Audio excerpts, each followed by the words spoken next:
Who? Yeah, brother man, this is Mecce. We got him against the wall. We got the NAACP in a position where they can't say no to assisting party ways. Now, I just sent you two more links I need you to put up because tomorrow morning or Monday morning, I just heard from the congressman's office they're going to take this directly to the White House and the Department of Interior because the congressman's office wanted to know why ain't the Department of Interior been back since 1975. He said that don't make sense, and it don't. No, it don't. In fact, that's on the agenda with this Land Amendment Act Yeah. that they're going to clean up the Department of Interior for all kinds of stuff. Oh, okay, good. So you got that information. But post those other two links I just sent you. I don't know what it is, Lucy. When you post, it stays up. So when I need something posted, and what works is that if I want to post something after you have posted, I can, and that will stay up. Oh, okay, but Okay, so post those two I just sent you. okay, Thanks, man. no problem.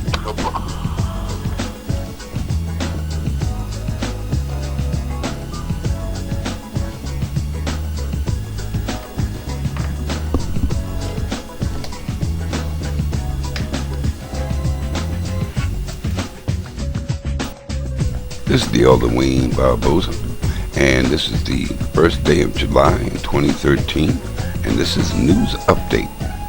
Evidently, people are not watching good news, they're focused on the negative news, and that's mainstream media.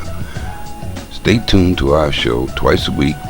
That's every Friday in the morning and every Saturday night. We have a half hour and an hour show.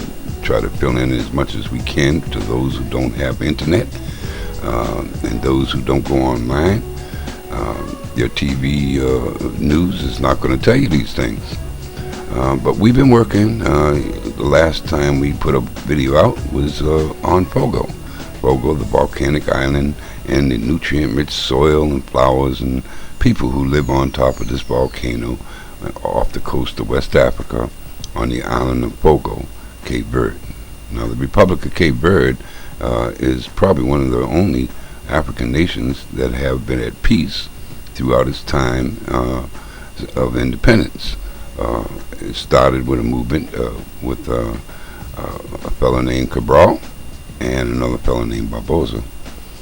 So, it's a special relationship there. Well, let's see how far we got on our own, and we know how far we got with the help from the United States and all these different societies that you've seen in our videos. We're going for help from the poor people now. Our people is poor. We don't have resources. We depend on you, and if you don't support us, then we do it ourselves. All right, I want you to understand, we got our representative coming home from Cabo Verde. If he's not already home, he's a professional basketball player. His name is Marcus Holtman. You may have heard of him, but more than likely not if you're in America. He's a champion ball player, professional. He plays for Cape Verde, Greece, and other European and African countries. African American doesn't get a break over here, quite frankly, unless they join some university, society, or something, and then they're under control. Well, Marcus is free, and he's a business major, and he started his own business on marketing, and we sent him there to check on how we can do business and cooperate as partners with Cabo Verde. This is the Cape Verdean connection. It started 13 years ago when I found out about the Parting Ways project. Of course, if it wasn't for Eddie Johnson and the Andrade family and a lot of others who attempted to do what I'm trying to do, the element was missing because it wasn't the right time, but it was the right place. So what I know through my research, we're going to journey a little further now. Okay, so stay with me, And love you.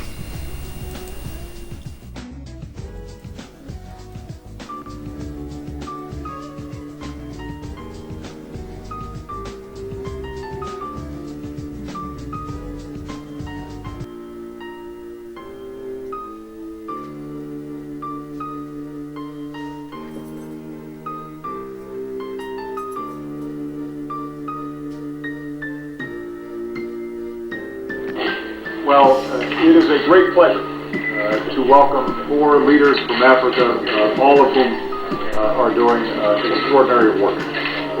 President Sall from Senegal, President Banda from Malawi, President Koroma from Sierra Leone, and Prime Minister Neves from Cape Verde. The reason that I'm meeting with these 4 is they exemplify the progress that we're seeing in Africa. All of them have had to deal with some extraordinary challenges. Sierra Leone, just 10 years ago, was in the midst of as brutal a civil war as we've ever seen. And yet now we've seen consecutive fair and free elections, and under President Koroma's leadership, we've seen not only good governance, but also significant economic growth.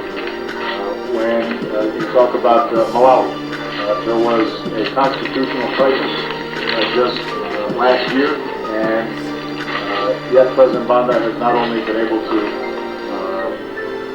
be in office and make sure that constitutional order was restored, but has also made significant progress on behalf of her people. And her personal story of overcoming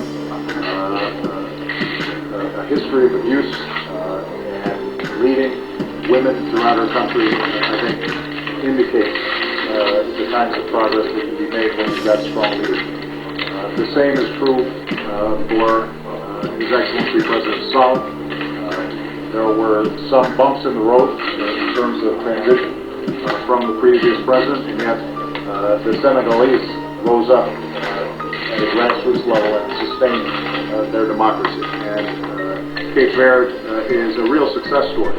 We were hearing from Prime Minister Neves about the fact that just in a few decades they've moved from a per capita income of maybe $200 a year to now $4,000 a year, and are now moving into the middle of the pack in terms of development levels because of good governance and management. So what our discussion has focused on is, number one, how do we continue to build on strong democracies? How do we continue to build on transparency and accountability? Because what we've learned over the last several decades is that when you've got good governance, when you have democracies that work, sound management of public funds, transparency and accountability to the citizens that put leaders in place, it turns out that that is not only good for the state and the functioning of government, it's also good for economic development, because it gives people confidence, it attracts business, it facilitates trade and commerce. And all of these leaders have good stories to tell on that. They recognize that there's still more work to be done, and so I'm very pleased that all of them are looking to move forward on the Open Government Partnership that we helped to organize through the United Nations several years ago, and that we are now seeing countries from all across the world sign up for, setting up international norms for accountability and transparency that can lead to good governance. We also talked about the economic situation, and all of us recognize that although Africa has actually been growing faster than almost every other region of the world, it started from a low baseline and it still has a lot of work to do. That means building human capacity, improving education and job skills for rapidly growing and young populations. It means improving access to energy and transportation sectors. And so we discussed how the United States can continue to partner effectively with each of these countries. And then we finally talked about young people generally and how we can mobilize the next generation of African leadership.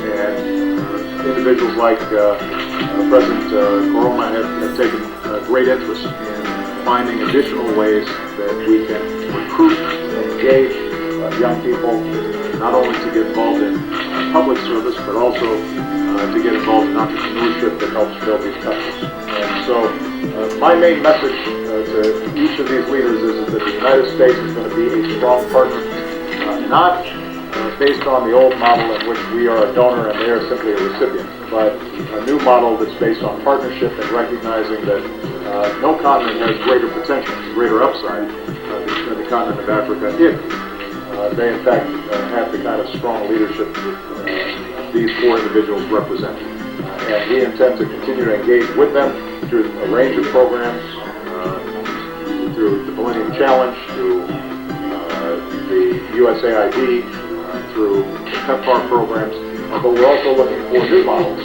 that can potentially improve our bilateral relations even more. Last point I'd make, we all discussed some of the regional challenges involved. Obviously, economic development, prosperity doesn't happen if you have constant conflict. And nobody knows that more than these individuals. Some, like President Koroma, has seen that firsthand. Now, many of the threats are transnational. We've seen terrorism infiltrate into the region. We've seen drug cartels that are using West Africa in particular as a transit point. All of this undermines some of the progress that's been made, and so the United States will continue to cooperate with each of these countries to try to find smart solutions so that they can build additional capacity and make sure that these cancers don't grow in their region. And the United States intends to be a strong partner for that. So I just want to say to each of them, thank you for your extraordinary work. You should know that you have a great friend in the United States, in the people of the United States, and in the President of the United States, because we believe that if you're successful, that ultimately will help us grow our economies and contribute to a more peaceful world as well. So, thank you very much. Thank you, guys. Mandela? Well, obviously, we're all deeply concerned with Nelson Mandela's health. He's a hero, I think, to all of us. I'm sure that I speak for the other leaders here. And, we will be keeping him in our thoughts and prayers and his entire family. He is as strong physically as he's been in character and in leadership over so many decades. And hopefully he will come out of this latest challenge. But we all recognize that he has given everything to his people, the people of South Africa, to the people of the continent, and he's ended up being an inspiration to all of us. When you think of a single individual that embodies the kind of leadership qualities that I think we all aspire to, the first name that comes up is Nelson Mandela, and so we wish him all the very best. All right? Hey, thank you, guys. To speak with you is a dear friend, someone that I think that you will all enjoy, someone who's a webmaster, someone who's also an artist, one of the best Cape Verdean artists in this entire area, undiscovered today, Mr. Wayne Ibn Musa Barboza.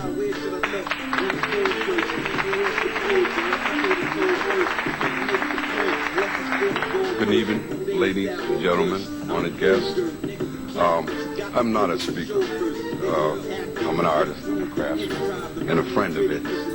And I can't tell you what I'm doing here other than he asked me to give a few words. And he wanted me to specifically teach on the dollar bill. The reason why I thought it was odd, but since it's George Washington's birthday and we should celebrate in some manner, I'm asking everybody out here to take a single dollar bill out their pocket. They only got 100.